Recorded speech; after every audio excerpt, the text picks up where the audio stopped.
that's been kicked in the nuts by fake news. Nobody knows what to believe. I don't know what I said. We need one maverick newsman to cut through all the noise and tell us what's really real.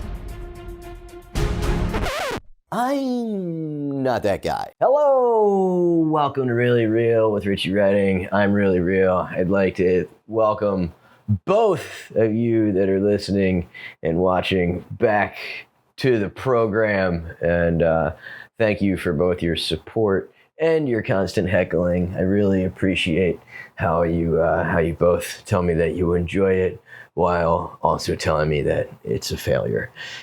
Really neat. But I've got the Twiz man on the other side. Bobby is doing American Taliban things as he is wont to do. We're going to keep it relatively short, but I've got a pretty amazing thing that happened to me this morning that is going to outrage some of my listeners, which I couldn't be any happier about, which is that I woke up today to an email from my student loans saying that it was just an email saying that like to check my account because my student loans have been forgiven. It's like, what? Totally thought it was a scam and logged in to the account, and damned if I didn't get this letter, which is unfucking believable. It's congratulations. The Biden-Harris administration has forgiven your federal student loans listed below with Mohila in full. The debt relief was processed as part of the Biden-Harris administration's one-time account adjustment because your student loans have been in repayment of at least 20 or 25 years. An adjustment to your account updated the number of payments that qualify toward income-driven repayment IDR forgiveness. This forgiveness is effective as of 7/31/2022. So I just got an email telling them that I don't owe $36,000, which is fucking wild.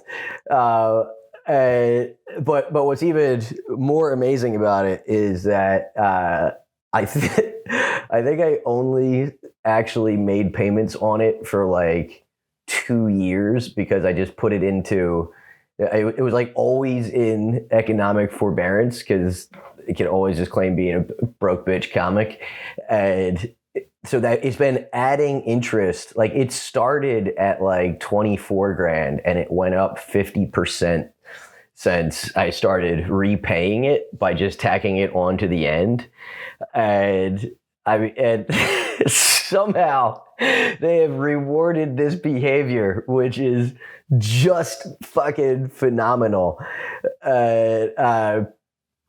It's really funny because when my business started doing well during the pandemic, I had like a rich dad, is it rich dad, poor dad, or rich father, poor father moment where I called this guy JP, who's like my business advisor, and told him I was thinking about like taking a huge chunk out of that out. And he's like, dude, no, you always want to be paying interest so that you can never pay the full amount, pay the interest, drag it out forever. The more leveraged you are, like there's this crazy thing that like finance guys do that I'm not nearly smart enough to understand the math of it, that like the more leveraged you are, the more debt you carry, the more you're actually worth, which gives me like, I can't sleep at night because of it. But those guys are like, find a way to borrow $1 million more and not pay it back. And I called my dad telling him I was thinking the same thing. And he was like, I don't know, man. He's like, if I was you, he's like, this commie might just let everybody off of their student loans. So if I were you, I would just wait and see if Crazy Joe just wipes student loans off the books. And I was like, you're out of your mind, dude. He'll cut out like the 10 grand, like he said, but even that's probably going to get blocked. So that's what I thought it was when when I got that thing. I thought it was going to be that 10 grand of it went away, but the full whack It's, if ever there's an American success story, it's that I didn't make payments for 18 out of 20 years. And then for another 2 of those years or 3 of those years, they have been in forbearance because of a, let's call it, lab leak virus that shut down the global economy for 2 of those years. And I can stand before you a winner. But I also don't know, because, you know, so it's saying that it's the Biden-Harris administration's one-time account adjustment, because your student loans have been in repayment for at least 20 to 25 years. But I'm pretty sure that was an Obama thing, right? That he put the rules in place of, like, it couldn't be more. The most you have to pay is 10% of your income, and if you pay for 20 years, you're good. Which is like, I mean, yeah, my girl has some like $300,000 worth of student loans from getting her vet degree, and like that's never going away. Like the only way to do that is just pay these motherfuckers for 20 years. But the which really is just insane that you can pay it for 20 years. Like it'll get down to like $240,000 if she makes minimum payments for 20 years. But yeah, this whole thing, it reminds me that there's a story from that I've there's like a generational story that I've heard a bunch of times, that my grandmother, my mom's mother, she went on welfare for a few months, and like, you know, food assistance or whatever, because this is the most Maury shit you'll ever hear. So my grandfather, no, more Springer. So my grandfather, Earl Willie, real name, old Earl Willie, was a bit of a good time fella, and he was cheating on my grandmother, who had my mom, who's like 4 or 5 or some shit, and decided to leave her for her sister, Pearl, and goes and shacks up with old Pearl and starts a new family with her. Wild, right? So she's like, she hadn't been working for years, so he leaves her with no money in the lurch. So she swallows her pride, goes on welfare, and then gets like collects it for a couple months and gets a job. She was like a secretary or some shit, and then like another welfare check shows up. So she schleps my mom in tow downtown Baltimore to the welfare office to give back the check, because it would be the same as stealing. And just 2 generations later, I can stand here and tell you that communism fucking rocks, dude. It rocks. It's the same as stealing, and I love it. I couldn't be any happier. Oh boy, if you're a millennial that hasn't been paying for 20 years, it sucks. Sorry. Blue collar, didn't go to college. I shouldn't have either. But look at me. All I had to do was skirt the system, and then turns out my poor dad was right. But dude, I mean, all that aside, it's still insane that it doesn't address the problem of why everybody has these disgusting student loans. That like the cost of college since 1990 has gone up something like 12x or some shit, it's more than 5 times the amount of inflation. And it's the same thing as like how I don't understand how every pickup truck is now a luxury truck, right? Like whatever happened to just a fucking truck? Like, I learned how to drive on a big ass Dodge Ram that if it got a dent in it, it was just adding character because there was 1,000 other dents on it. Just a big indestructible V8 shitbox where like a drive was here, 2 low was here, 4 high was there, and 4 low was like in the fucking passenger seat. Like, I was talking to a guy that at a cigar lounge that is like really involved with New Brunswick, and his daughter is going to Rutgers next year, and Rutgers in the last like 5 years has gone up something like 40%, and supposedly it's because they just put in luxury dorms. Like, why? Why do you need luxury dorms when you're 19 years old? Just a roof over your head and walls that you're going to put holes in. That's all you need.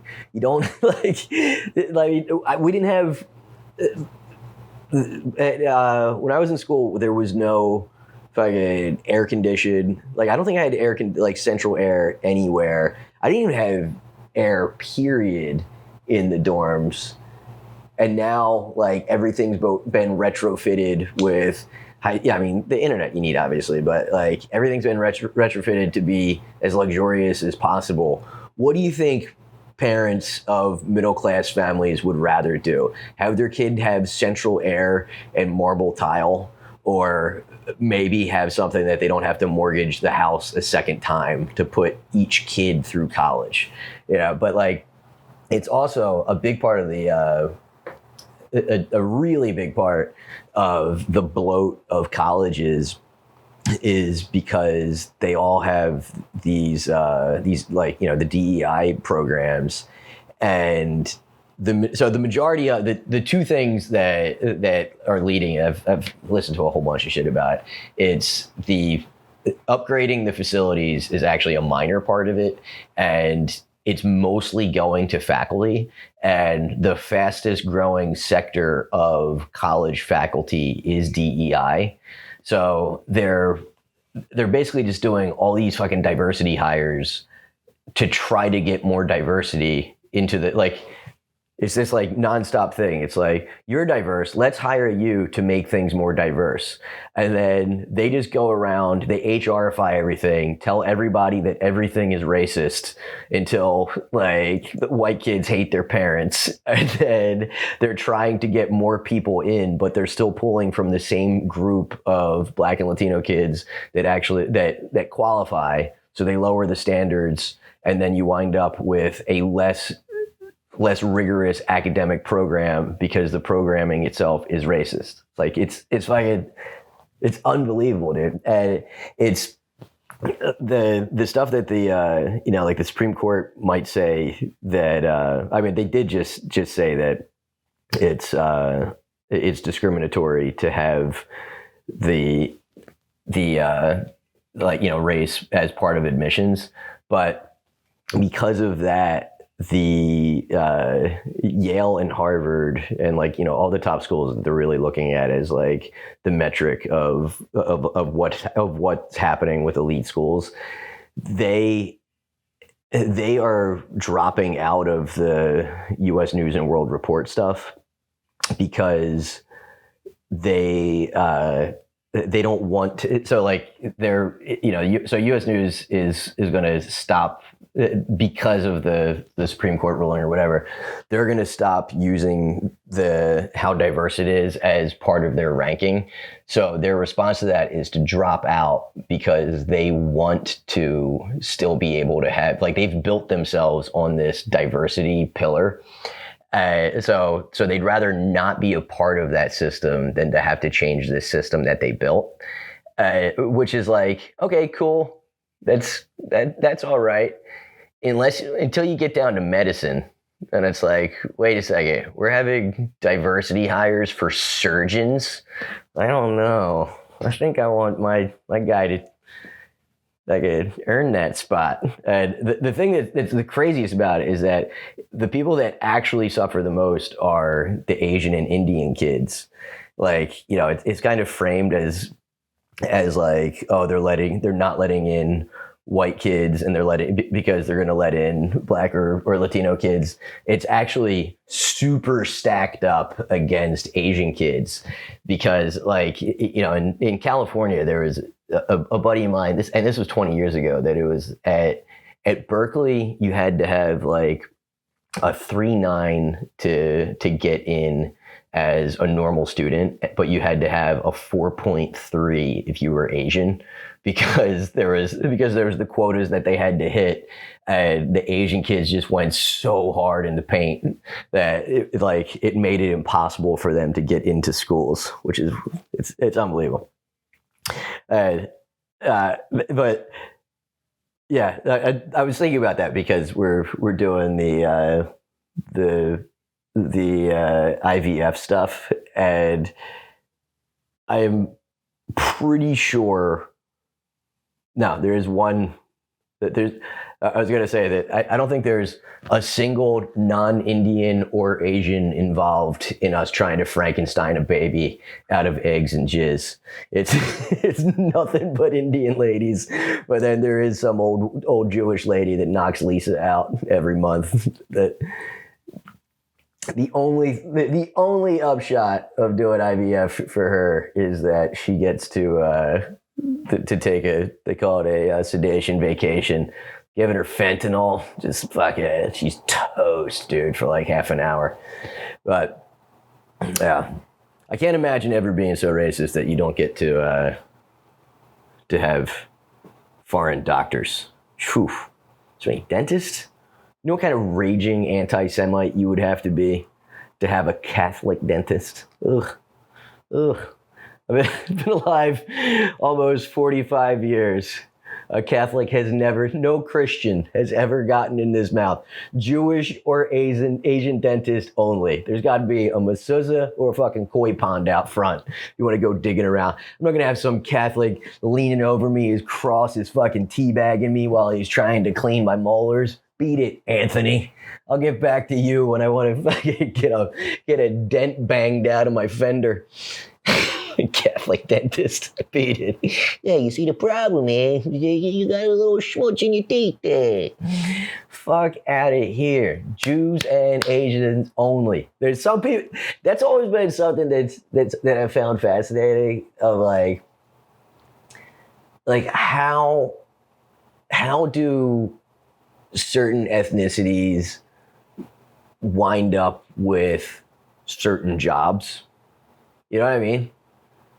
Like, I mean, like it starts with, it's the same way that like people emigrate all to the same place, like that most of the Vietnamese people in America are either in Philly, Louisiana, or San Francisco. All the Bosnians went to Queens. Like all the Somalians wound up in Minnesota somehow. Like, how does that shit happen? But there's like, it's just got to start with like one family being like, yeah, it's not too bad over here. If I can come check it out. Next thing you know, Minnesota, the Viking state, is like a 15% radical Islam. It's neat, but yeah, dude, they're like somebody was the first Filipino nurse, right? Like she had a friend that had a friend that had a friend. Next thing you know, they're running 80% of the fucking nursing jobs.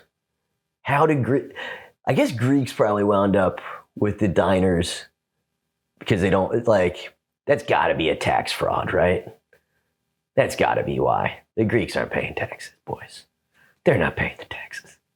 That's a thing in Greece that I've read in a book before, that like it's a super like shit talking culture, and when like, you know, the guy down the street, like the competitor or whatever comes up, it's always like, hey, he doesn't pay his taxes, this guy. And then like you talk to the next guy, he's like, yeah, he doesn't pay taxes. But it's like 60% of the country didn't pay their taxes in the first like 20 years of this century. It's why they're in the absolute shitter with all these austerity measures. Yeah. I do know part of how the way that the Jewish dentist thing started was because it was considered a dirty job back in the day, as far as doctors went, but it was just because like they couldn't do anything. Like a dentist back in the day basically just had pliers and a hammer. Like what could they do? Pour some mercury into your face so you got brain cancer. That was the only like, yeah. I'll rip that tooth right out of your head. That was it. But where am I possibly going with this?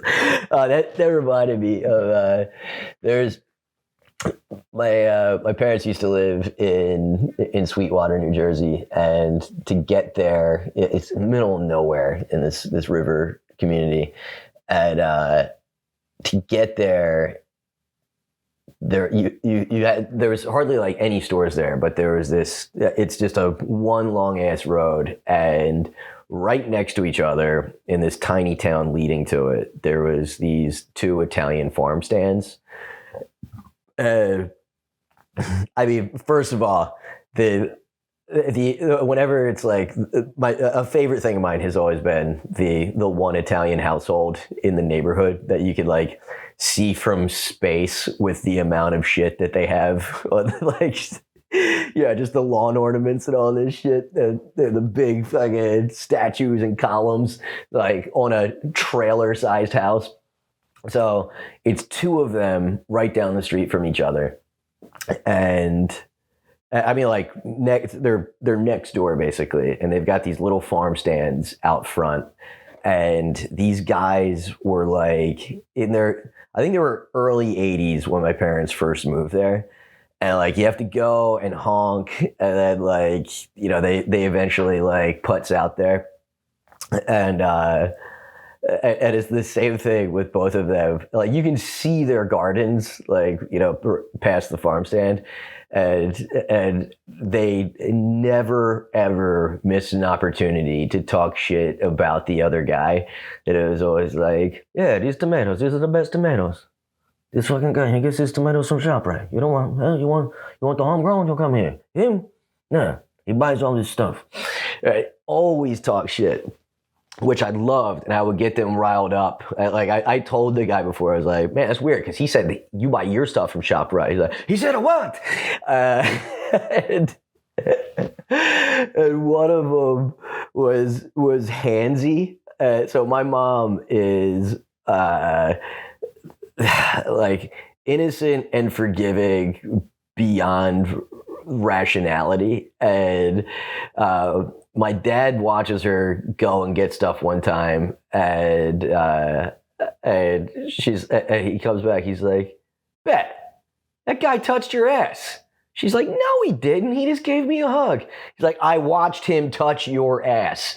So he was, and apparently, and I didn't realize that he tried to like give my girlfriends hugs and shit, and they were always just like, "Yeah, hello." They would konnichiwa him, like, "Ugh, garibato." So the guy, he did the old man, like, "Oh, come, hello, so good to see you," and he like gives her like a pat on the ass, but it was like on the way to the hug, and she gave him a, "Don't you do that," and the guy never did it again. She basically just had to talk to him like a dog, just rub his nose in some shit. But I found out that like, so the one guy died, and I mean, they both have to be toast by now, but one of them dies. It was the other, the non-ass grabber guy died, and his son, who's like, you know, 60 himself, takes over. I mean, he's Italian. He probably lived at home the whole time, but he takes over the house at the stand, and I found out, I was like, dude, so why did your dad and this other guy hate each other so much? He's like, oh man, it's a whole thing. Like, it's a rivalry that goes back to high school. It's like, I'm listening. So these guys, for like their junior prom or whatever, So they were good friends. They weren't like best friends, but they were good friends. And for the junior prom, this guy's dad asks this woman or this high school girl to go to the prom, and she says no. And then a couple days later, the other guy asks her, and she says yes. And then they get married and have kids. And then this guy's dad also gets married and has kids. But they kept this feud alive for like 70 years over wanting to go to a dance. It's the most Italian shit ever. Just like, there is no moving on, dude. We're in this shit for life. It's fucking great. Can you imagine having a neighbor that you hated for 70 years and not just being like, one of us should move? Like this isn't good for us. That is what keeps Italians alive. But moving right along, I want to say that I don't think you know this, Twiz, that I'll start posting some clips. I got a cold plunge, and I started doing it yesterday. It's only at 60 degrees right now, and that is still brick ass cold. So supposedly you have to get it under 54 degrees to really feel the results of it. And I don't know. So far, not feeling the results. I'm feeling fucking cold and tired. Somehow, like, my wrist and my toes are still cold all the time. But supposedly, if you do it, you need 11 minutes a week to get all these, like, hormonal benefits of it's like boost testosterone, boost dopamine, that kind of norepinephrine, all this bullshit that that Laird Hamilton and Joe Rogan say that I need. And so I started doing it, and I'm interested. I want to see what happens. I'm going to do at least a 30 and 30. I might do 90 and 90. It's part of a sober man's midlife crisis. Yeah. Also forgetting my words, like I might have dementia. That's a good sign. When you don't know the words for midlife crisis, I'm toast. But it happened to coincide that when I was about to do it yesterday, I got like a Facebook memory of the ice bucket challenge. Remember that thing? 9 years ago, the ice bucket challenge. Still not sure if we cured ALS. That was the most amazing viral sensation because it was aimed at raising money. I don't know anybody that actually contributed any money. We just dumped ice on ourselves and never actually learned what ALS was. So it was a phenomenal awareness campaign. But it reminded me of, I witnessed the single most cringe ice bucket challenge of, there's this dude in Atlantic City. His name was Bob Kephart. Let's just name some names, huh? He's out of the comedy business now. So he was a high-end bottom feeder, I would call him. There's a lot of bottom feeders in comedy. And this guy somehow managed to seem like he was top end for a long time. So he owned the Comedy Stop in Atlantic City. And when it was a club that, like, when I first started off, like I always wanted to get to, not realizing what I was going to be getting myself into. And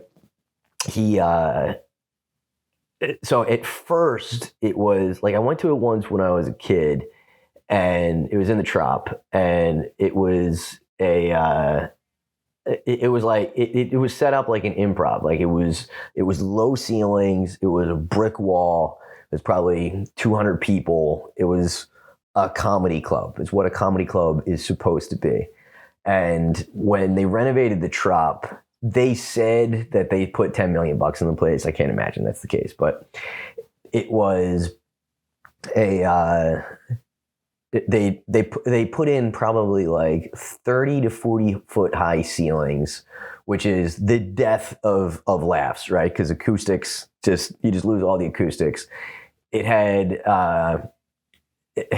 was like doubled the size, but most of it was these like risers in the back that were way too far back, and people would just go back there and get wasted and talk to their heart's desire. But then there was the stage. Instead of a brick wall, it was this huge like Technicolor mural of Atlantic City, but it looked like Ren and Stimpy on acid painted this thing. But the real kicker was that the walls were so it was like theater lights, way too much light splashed onto the crowd, and then the walls of the whole thing were mirrored, which would have been a problem for any group of people and women just looking at themselves all the time instead of the show. But this guy insisted that his waitresses all wore basically like a leather bra and a mini skirt and fishnets. It was like what's the corsety thing? Yeah, like even more pushed up tits. Like they were dressed way sluttier than Hooters, like by far more slutty than them. And he had a policy, allegedly, there you go, covering little ads.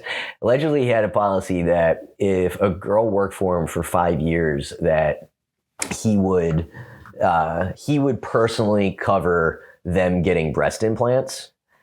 And so you've got this comedy club where there's girls walking around looking like fucking strippers, and tits out, ass out, fence nets, fish nets, whatever, high heels. And so guys are constantly just like trying to catch these chicks out of the side of their eye without their wife seeing them. The wife is spending all the time looking in the mirror so she can indirectly find, or catch the husband looking at these hot babes. And then if there's time, there's a comedy show, right? Like if you can find the time. And and this guy, when I tell you this guy was a fucking jerk off, the first time that I ever met him, I went there with my girlfriend, and so it's like, I have the audition, and he's like, okay, you go to the green room, you stay with me. And he's probably like 65 at this point, and he says to her, you stay with me. And she's like, what? And he just goes, pat, and he like pats the seat real creepy. He's like, you stay here. And she's like, I think I'm just going to take a walk. It makes me nervous to watch him. Like, she called it right away. It was like, thank God that she did that, so I don't have to make, but like, what a fucking, like to put any dude in that position of like, oh yeah, you want to audition here? You just have to leave your chick in my creepy hands. So scumbag from day one, right? And I like passed the audition, whatever, and then I'm the first week that I ever worked there, it was me and this guy Louis Ramey, and so I was hosting, and the middle was this dude who was legitimately one of the worst comics I've ever seen in my life. And he was, so like me and Louis are watching this guy, and Louis goes, I don't think he's done comedy for 20 years. And when he comes back, he's like, whew, man, that was rough. Yeah, I haven't been on stage in about 15 years. I was like, why? He's like, I got AIDS. It was a whole thing. Like, what? He's like, yeah. I'm better now. Like, okay. But he was like a big impressions guy. and his impressions, like he was doing impressions of like Don Knotts and Matlock, and he did a Batman impression, but it was fucking Jack Nicholson, but like Batman and Joker, and yeah, he did Jack Nicholson's Joker, and this is like while Heath Ledger's Joker was the greatest thing ever and very, very doable as far as impressions go, right? Nope. I'm doing the 25-year-old version of it. So, it's like, it's a good show with a shit middle. And then the next day I get a call and it's Kephart, and he goes, yeah, I need to talk to you. And I was expecting him to say, look, we're going to move you to feature because, you're burying this guy or whatever.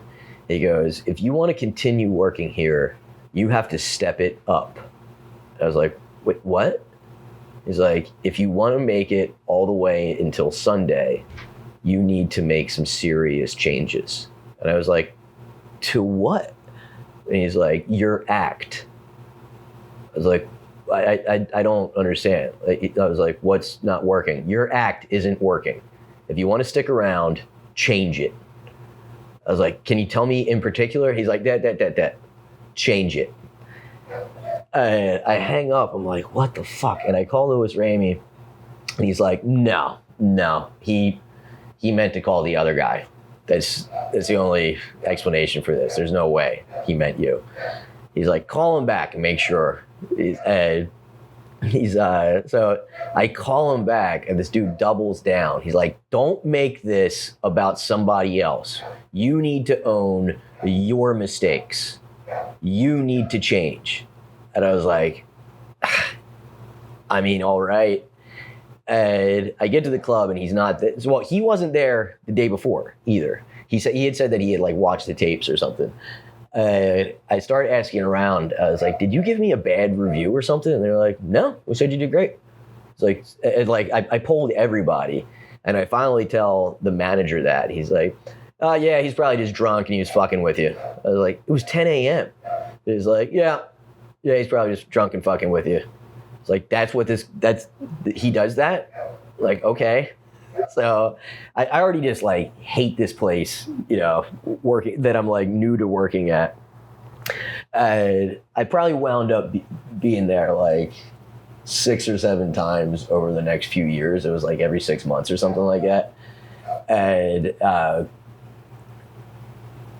I had always heard him talking about, like, he would be at the bar bombed at like 5 p.m. I mean, just white man, sunburned, day drunk, shit faced, right? And he goes, so I'm walking in, and he's like, hey, I'm doing comedy today, buddy. And people are walking by. He's like, hey, gotta come see me. Yeah, I'll be on stage. To give you a better context of who this guy is, he has, like, the club is covered in pictures of celebrities and him, but like it's no comics and him, right? It's like he's under this, and the place was called, it was like on the signage, Bob Kephart's Comedy Stop. So he's under the impression that because he owns this place, people are there to see him, not to see a comedy show, right? They're like, in his head, it's Bob Kephart's Comedy Stop, not that comedy show at the casino that, let's face it, most people probably get a free ticket to because they're degenerate gamblers. So the day in question, the final time that I ever see this fucking guy, he's like, yeah, I'm going to show you how it's done. He definitely said that to me. He's like, I'm going to show you how it's done. And I was like, I am very much looking forward to this. And he's like, we're going to make a viral video. I was like, okay, cool. And it's because he got challenged to the Ice Bucket Challenge, which he had zero clue what this thing was. Zero clue. Like, he didn't have social media at all. Somebody told him he had gotten challenged and he had to do this thing. So it's a Sunday night, and he makes this huge deal out of it. And it's always a 3-comic show, and the worst part being that you have to go out for a curtain call at the end. I mean, just suck a dick curtain call. Like, this is not the 60s. A curtain call? Fuck off. So he makes me go out. He cut the show down. The show's runtime got cut down. It was usually like an hour 10, and it got cut down to like 45 minutes or something like that. And my shit was like super short, and I told them it was going to be super short because we had a guest. Our special guest was coming out. So after like a good comedy show, and we also weren't allowed in the green room because Bob was getting ready. And I had to go through there to get to the door, and this 65-year-old man is in a thong Speedo type thing, but he's got like a shirt on so that the shirt is sticking out of the Speedo. He's got a snorkel and flip-flops, or not flip-flops, and flippers, like the scuba flippers, the fins. And he's like, all right, so first I'm going to go out and I'm going to do a set. And then right after I do my set, then we can, then we're going to do the ice bucket challenge. Right. So this after a 45-minute long good show, he goes out and clips and clops. He's like, he went out and did the worst, most basic comedy anybody could possibly. He called the guys gay for looking at him, and he literally called like guys' wives whores because they were looking up, and like kept saying that he was looking at their dick. Completely bombs for like turn the room sour bombs for like 2.5 minutes. At which point I was told that I'm done, right? Because like I'm out. So he's like, all right, where's that host? Host! And I'm just sitting in the back, like actively avoiding going up there. Like, I made them come and find me. So it's a few minutes of this guy just floundering, looking like a jerk off on stage, yelling host, who has known me for, years at this point and hasn't bothered to learn my name. And he's like, all right, well, tell him what we're doing. And I was like, I didn't give him anything in terms of a buddy act. I was like, I don't know what we're doing, Bob. You tell me. It's just audience silence. And I'm also bombing with him at this point, but it's so fun to watch him panic that I'm just like, no, I'll just I don't know. So he's like, we're making a viral video. Like, okay. Yeah, guys, we're making a viral video. He's like, so we're trying to raise money. So I tell you what, if you buy a picture right now, all that money goes towards it's going straight to ALS. And so the club has a photographer that goes around and takes pictures of everybody, of every couple gets a picture, right? And then after the show, they always try to sell that picture for $20 to them. So he's like, makes this huge deal. Like, come on, let's see those hands. Let's see those hands. You two want a picture. Come on. Yeah, you want the picture? Come on. And probably half the room agrees to agrees to buy the picture because it's going to ALS, which nobody actually knows what that means, right? So somehow they didn't think about the fact that the whole skit that he's doing here is that he's dressed like a jackass and he wants to get the ice dumped on him from a ladder from above, and he wants it to be a huge amount, but he needs to have a pool to like a baby pool to put it in. So they don't start trying to fill up the ice until he goes on stage, because they also, every one of his employees despises him. I left out the part that he had a place in Vegas and he lost that comedy club, supposedly, allegedly, because so many of the waitresses accused him of sexual harassment because he bought their tits. He thought he owned them, right? So, yeah, I mean, it does kind of make sense. They're at least half his. If you leave, you got to leave one of them titties. But so it's like another like 10 minutes goes by of them slowly getting ice. And I already excused myself. I'm like, all right, guys, well, I'm just going to leave it to you. It's just you and Bob now. Bob, let's go for the ice bucket challenge. And it's 10 minutes of him sitting there looking like a jerk off. The crowd's just like, what the fuck is happening? I want to leave. I just want to get my picture and leave. And they finally do it, and they like schlep all this ice up, and they go to dump it on him. And he like moves out of the way of it, like doesn't even get hit with the ice.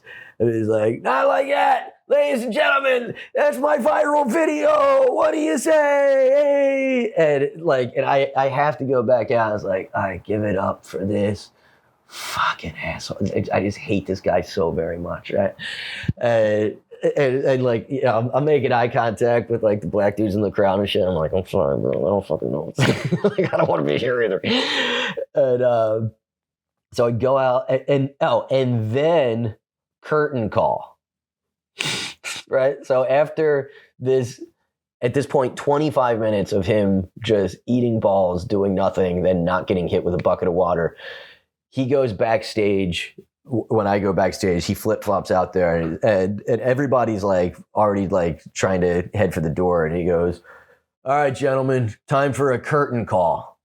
So we have to go back out to this audience that is already like, they've already hit the door. They're gone. This thing's over. This has been a disaster of a show. And it's like, you know, give it up for your host and MC, Richie Redding. And then they make a huge deal of like, and the owner of the Comedy Stop, Bob Kephart. Nobody responded. And this guy's like doing like triple bows, like he just fucking, you know, landed something at the Olympics. And then the audience totally lets out, and you have to go past where the pictures are to get your, you know, to pick up the picture of themselves. And I already hear like, whoa, nah, fuck that. So he has the photographer giving everybody the picture of him, Bob Kephart, dressed like a jackass on stage. And people were like, yo, dog, I paid $20 for like our picture. Like, no. You said a picture. It's the picture of me. I was on stage. I said, who's going to buy a picture? And he would not back off of this shit. The guy's wasted. Like, I'd imagine, I got out of there by the time it was over, but like, I think the cops probably had to be called because, allegedly, because he would not back down from this. So all these people, and dude, the price difference to him is zero, right? It's a picture that they already printed and put out on the table so that people have a token of their own night. But this malignant narcissist is convinced that it has to be that they want a picture of him, and they did not back down. So all these, there's so many people out there. There has to be 50 couples out there somewhere that have a picture of this jerk off on one of the worst dates they ever went on a Sunday night in their life. Whoa, I just kicked my camera. And so that was the last time I ever worked for him. And then, and at that point, it was shadier than usual. So they used to like mail you the check like the next day. And then in that show, they were like, Oh yeah. So new rule. We're gonna pay you within a month and a half. When I was like, yeah, that sounds shady as fuck. So it was obviously just like a merry-go-round of who was going to get caught holding the bag, or who was going to be within that month and a half. Because the dude had to have known. He was like living on a sailboat or some shit at this point. Like, you're not Leon Phelps, bro. You are not the ladies' man. This isn't a good look that you've taken to the sea. And so yeah, it was. I wound up missing it by like a 2-week window that I could have been. I know we got Sam Morril and I think Sean Donnelly both did like a full week of, and we're talking like 9 shows without getting paid and having to deal with that jerk off. But wow, I was not planning on telling that story, but turns out it was pretty long, Twiz. No, I love doing this show, and I don't care if nobody's watching yet. It's fun as shit. I love you guys for watching it. Please like and share and comment and tell me how much you love me, but how also you're gonna heckle me at the same time about it. It's my favorite thing, guys. It really is. I'm talking to you, Christian Tingle. But you guys are awesome for watching. Thank you so much. And if you want to catch some live shows, I'm posting all the time. I'm going to be on the road for a couple weeks. I might be doing, I'm going to do another story episode, I think, next week. I had things I actually wanted to talk about, but no current events this time, pal. We're just find your own Jewish space lasers. But I'm Richie Redding. That's really real. Thanks. In a world that's been kicked in the nuts by fake news, nobody knows what to believe. I don't know what I said. We need one maverick newsman to cut through all the noise and tell us what's really real. I'm not that guy.